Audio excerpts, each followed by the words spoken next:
Edwardsville, IL. App. Tornadoes and severe weather wreaked major damage in multiple states late Friday, tearing through a candle factory in Kentucky, an Amazon facility in Illinois, a nursing home in Arkansas, and numerous homes and buildings. Dozens of deaths are feared and several were confirmed Saturday morning. Many people were feared dead at the factory in Mayfield, Kentucky, where Governor Andy Beshear called the situation tragic at a news conference Saturday morning. There were about 110 people in it at the time that the tornado hit it, Beshear said. We believe our death toll from this event will exceed 50 Kentuckians and probably end up 70 to 100. The governor added, "It's very hard, really tough, and we're praying for each and every one of those families." At least one person died after severe weather struck an Amazon facility in Edwardsville, Illinois, Police Chief Mike Philback told reporters Saturday morning. The roof of the building was ripped off and a wall about the length of a football field collapsed. 2 people at the facility were taken by helicopter to hospitals in St. Louis for treatment, Philback said. The chief did not know which hospitals the 2 had been taken to, or their conditions. Edwardsville is about 25 miles, 40 kilometers east of St. Louis. It wasn't immediately clear whether the damage was caused by straight-line storms or a tornado, but the National Weather Service office near St. Louis reported radar-confirmed tornadoes in the Edwardsville area at around the time of the collapse. About 30 people who were in the building were taken by bus to the police station in nearby Pontoon Beach for evaluation. Early Saturday, rescue crews were still sorting through the rubble. Philback said the process could take several more hours. Cranes and backhoes were brought in to help move debris.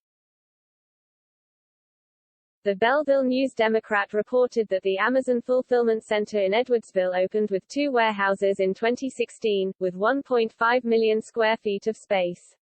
The warehouses are used to store items until they are shipped to mail-order customers.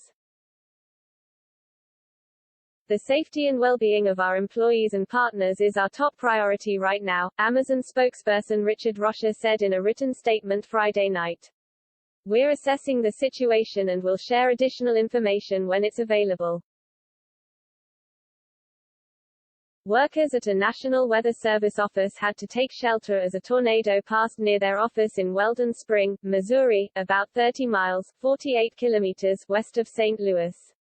1 person died and 2 others were injured in building collapses near the towns of Defiance and New Mella, both just a few miles from the Weather Service office. A tornado struck the Manette Manor nursing home in Arkansas on Friday night, killing 1 person and trapping 20 people inside as the building collapsed, Craighead County Judge Marvin Day told the Associated Press. 5 people had serious injuries, and a few others had minor ones, he said. The nursing home has 86 beds. Day said another nursing home about 20 miles, 32 kilometers, away in Truman was badly damaged but no injuries were reported. The residents were being evacuated because the building is unsafe. 3 storm-related deaths were confirmed in Tennessee, said Dean Flenner, spokesman for the Tennessee Emergency Management Agency. 2 of the deaths occurred in Lake County, and the third was in Obion County, both in the northwestern corner of the state. In Kentucky, several buildings collapsed during the severe weather that struck Mayfield, said Sarah Burgess, a trooper with the Kentucky State Police. She said several people were trapped inside a damaged candle factory and that a shift was ongoing when the storm hit. The entire building is essentially leveled, she said. Farther east in Bowling Green, Western Kentucky University said on Twitter that emergency crews were assessing significant storm damage and that no injuries were immediately reported. However, the school called off commencement ceremonies that were planned for Saturday because the campus was without power. "It's obvious we had major wind damage," said Ronnie Ward, a Bowling Green police spokesman, in a telephone interview. Rescue efforts in Bowling Green and elsewhere were hampered by debris strewn across roads.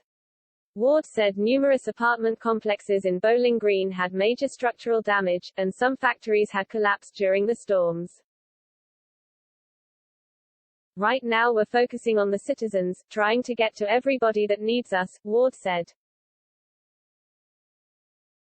Jablon reported from Los Angeles, Salter reported from O'Fallon, Missouri. Associated Press journalists Bruce Schreiner in Frankfort, Kentucky, John Raby in Charleston, West Virginia, and Jeff McMurray in Chicago contributed to this report.